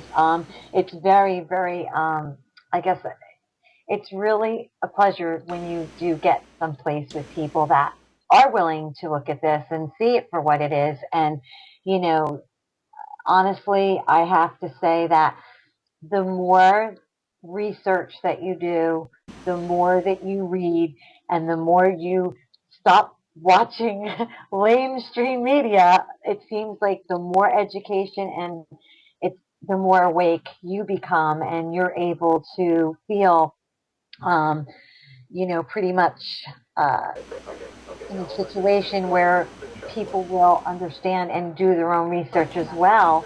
So it's going someplace. It's not a waste of time. People in this movement, thank you for like the people in this movement have been so wonderful.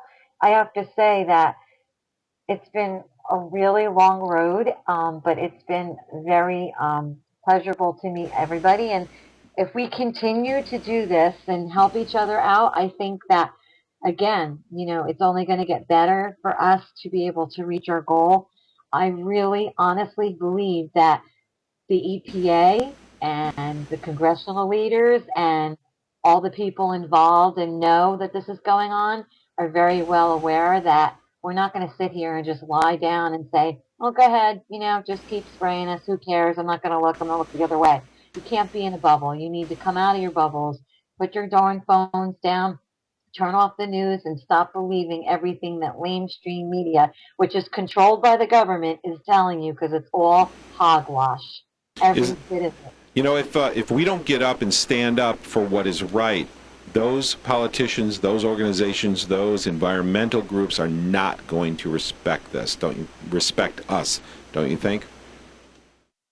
Yes, it's actually funny because I've met with congressional staff leaders, and they always said to me at the end, I appreciate all your hard work and efforts, because they know, like, I'm not sitting here wasting my time. I have nothing to gain by talking on the show.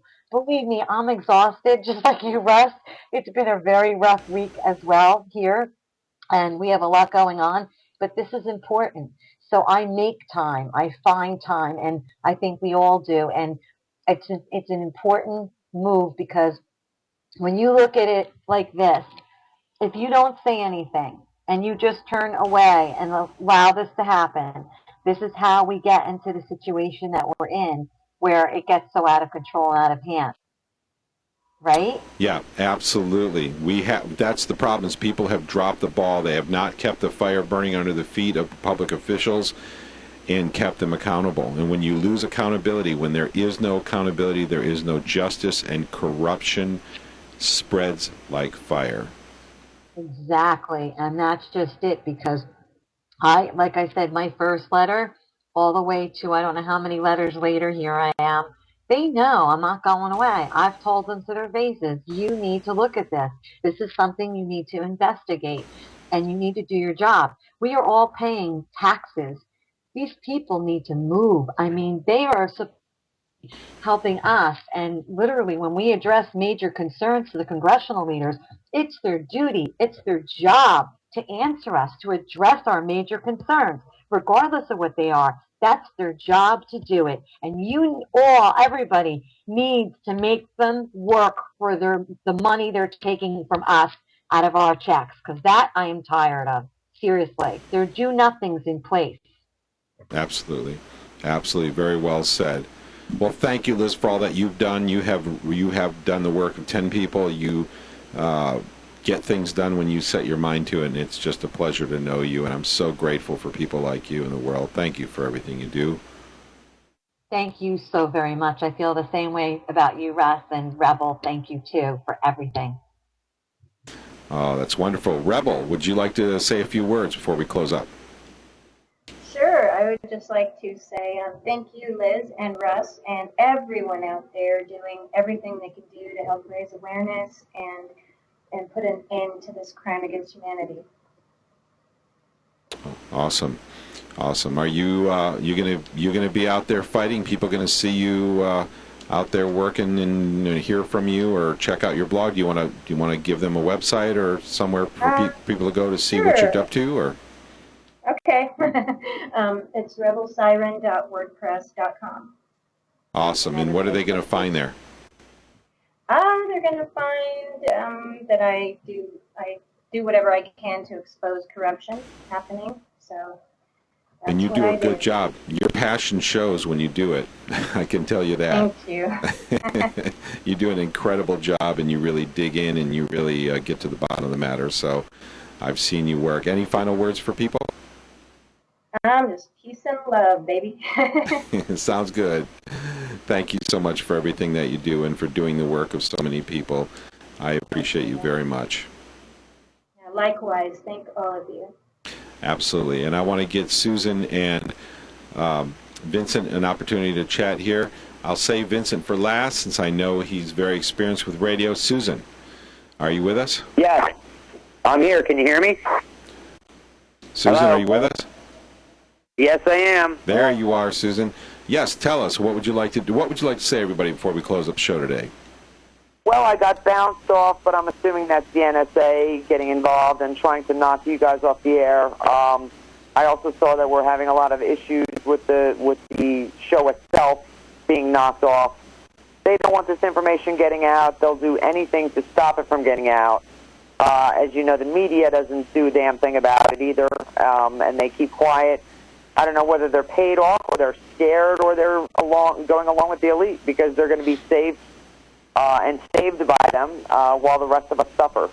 So Liz has done a great job, and keep up the good work, but I'd say let's put them in front of a firing squad. Forget the petitions. It's time to take action against these people, these homicidal maniacs.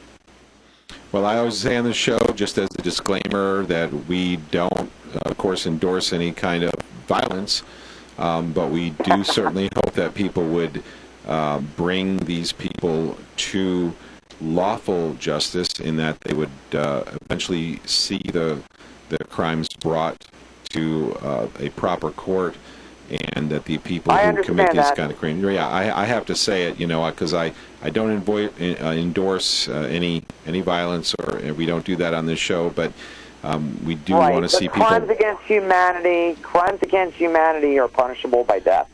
So. Right, and people, there will be trials. They are coming. Every day that passes, they're a day closer. And those people who have acted as disinformationalists, those people who have lied to the public, those people who have cheated and robbed the public and tried to cover up the truth about what's going on.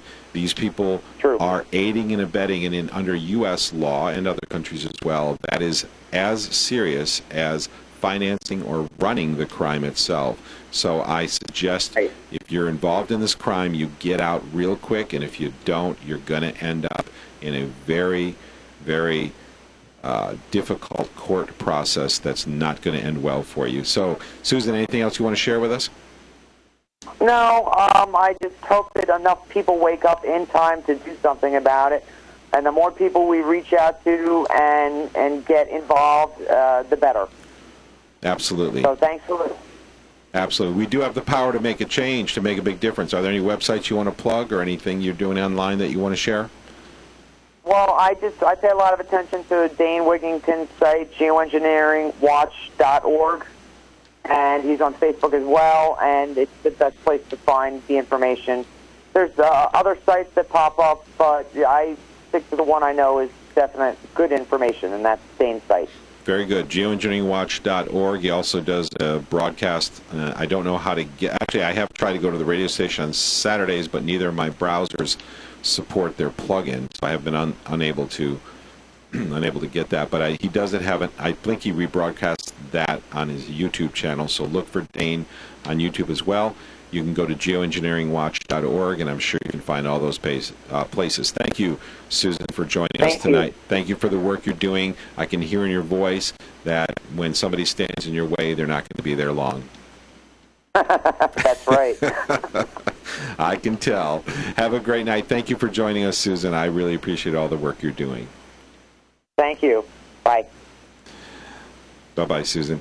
Vincent, are you with us? Yes, sir. All right. The mic is yours. We saved you for last. We know you are experienced with radio, and you've got the voice to match. Tell us what you'd like to say to everybody tonight. First of all, I'd like to say that sometimes we put a lot of work into something, and we're thwarted. So I'm specifically talking about Facebook right now, and I want to give a very big plug to worldtruth.org.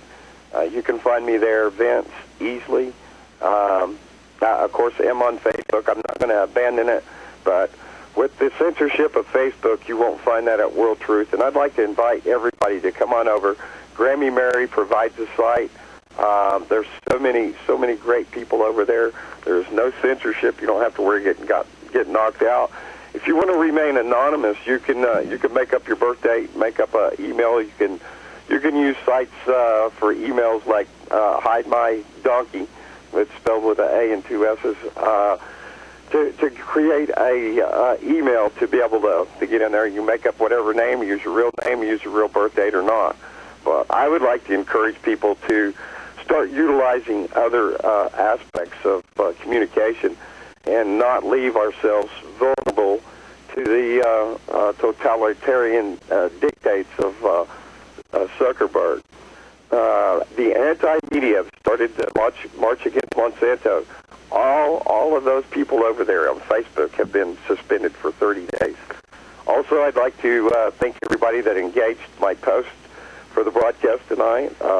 If I can call them off my top of my head, Truther or Trevor O'Tooth, Austin Thomas, Austin Wright, John T. Jones. Oh my! I wish I could pull them right all off the top of my head. If I missed you, I'm sorry. Oh, also, the fellow that I read his little story there, which I'm trying to pull it up right now and kind of cheat a little bit. Sorry, I blanked. Austin Wright, Dennis Ford, I mentioned. Dennis Ford does radio. Stephanos, yes, thanks a bunch. Stephanos Wilson, Dennis Ford, Trevor O'Tooth, and everybody that's going to be listening down the line, because I'm going to be sending this to a few folks. And I guess I'd like to close and thank UCY so much for all that Jules does there. We have Geoengineering Watch live on Tuesdays, and it repeats on Saturdays. You can find UCY.TV user on YouTube.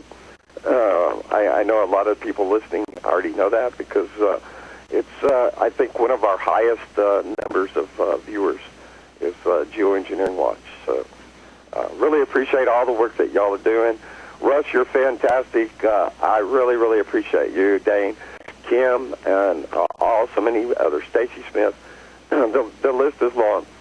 I didn't want to come in prepared with anything. I wanted to come off the top of my head, so I didn't have any information in front of me. But anyways, contact me on Facebook, and definitely come over to worldtruth.org. And thanks again, everybody. Sounds awesome. Thank you, Vincent, so much. I really appreciate the work you're doing and UCY is doing to bring the truth to the world. That's the only place you're going to get it. You're not going to get it from mainstream media. You're going to get it from alternative media like this, like UCY.TV, like geoengineeringwatch.org, like all the other people out there are doing great work. Tonight, it's been a tough day. The spraying has been really kicked up the last 3 weeks. I have always thought about doing a daily report since I can smell and taste it and let people know what type they're spraying, when it went on. They can correlate their own symptoms. If somebody's interested in that, if enough people are interested in it, I will take the time to do it. Otherwise, with my busy schedule and trying to make a living and at the same time suffering through what I go through with this spraying, I don't do it right now. But if it's helpful or it might be helpful for somebody, I'd be more than happy to see what I can do. This is Global Skywatch Radio. We're here every Monday night, 9 p.m. Eastern Time, 7 No, 6 p.m. Pacific time. Sorry about that. The spraying has me really really working on 2 cylinders today, let me tell you. It's been a very difficult day, a very tough day of spraying. Lots of pain and suffering to go along with it. Being one of the sensitive people, I'm obligated to tell the people the truth, that I smell and taste it. I've never in my life seen a trail come out of a jet engine. Almost every jet we see spewing trails today, at least that I know and the people I know, are white or silver unmarked jets, and they don't have transponders. Apparently a few people do find ones out there with transponders. That means that they are not commercial. They are military or military contracted. This is Global Skywatch Radio. We're here, like I said, every Monday night. Please invite your friends at 9 o'clock Eastern Time, 6 p.m. Pacific Time. Thank you to Rebel Siren for being with us. Thank you for Liz being with us. Thank you, Susan. Thank you, Vincent. Thank you for all that you all do. Please join us next week if you're looking at the video right now. The video stream shows that September 7th, we're going to talk about why the elites do what they do. We're going to start venturing in to the deep subjects so that you can understand why this is happening. The most common question that is asked by people is, why are they doing this? Who is doing it? What makes them feel like they have the right to do something like this? And we're going to answer those questions, and we're going to do it in a way that I hope will be mind-blowing and that you won't hear in other places. The reason why I like covering this subject is because I've heard so many talk shows attempt to cover this, but they don't cover it completely. They cover one aspect of it, they cover another aspect of it, but what I want to do is I want to get on and say, here is the purpose or the purposes. Here's how they plan to achieve that. Here are the statements from their own literature that tell you and show you what is going through their minds, what they think they can accomplish, who they think they are, where they're getting their orders from, and why they do what they do. It is truly mind-blowing, and it opens up a huge subject, a huge rabbit hole, and I frankly like going down the rabbit hole, because when you understand what motivates somebody, when you understand what somebody's all about, then you truly begin to understand what makes somebody tick, and it helps you to predict also what they're going to do in the future. So please join us next week. Why the elites do what they do. globalskywatch.com/live. Thank you, everybody, for joining us. We will see you next week. Good night.